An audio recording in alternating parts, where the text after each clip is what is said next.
नमस्कार। साल 2025 में जब रूसी राष्ट्रपति व्लादिमीर पुतिन भारत आए तो ये कोई आम दौरा नहीं था। नहीं, इसके भू राजनीतिक मायने बहुत बहुत गहरे थे। तो चलिए आज इसी पर बात करते हैं और समझते हैं कि ये इतना खास क्यों था। और यही है वो सबसे बड़ा सवाल कि एक युद्धरत नेता जो 2022 के बाद पहली बार भारत आ रहा है, आखिर दांव पर क्या लगा है? क्या वजह है इस मुलाकात की? तो सबसे पहले ये समझना बहुत ज़रूरी है कि ये मुलाकात हो किस माहौल में रही थी, मतलब ग्लोबल स्टेज पर चल क्या रहा था, क्योंकि दुनिया उस वक्त कह सकते हैं कि एक बहुत ही अजीब दौर से गुजर रही थी।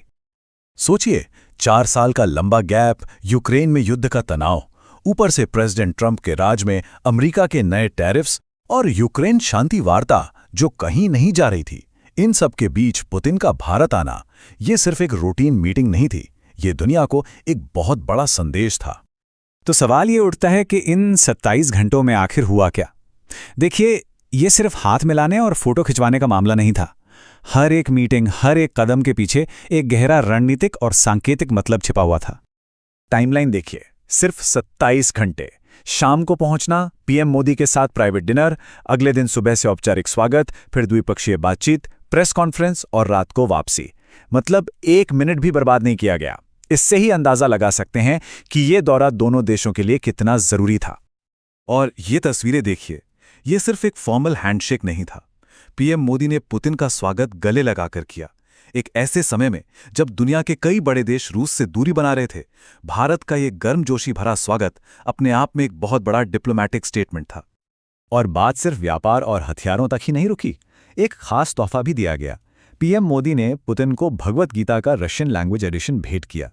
ये एक छोटा सा जेस्चर लग सकता है, लेकिन ये दोनों देशों के बीच के गहरे कल्चरल कनेक्शन को दिखाता है। चलिए अब आते हैं इस मुलाकात के सबसे जरूरी हिस्से पर, यानी वो ठोस सौदे और बातचीत जो इसका असली एजेंडा थे।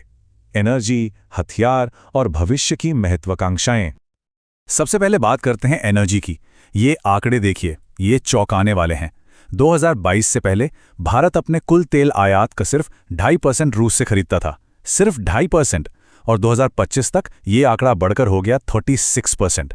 ये जो उछाल है ना, ये अपने आप में पूरी कहानी बयां कर देता है कि भारत की एनर्जी सिक्योरिटी के लिए रूस अचानक कितना जरूरी हो गया।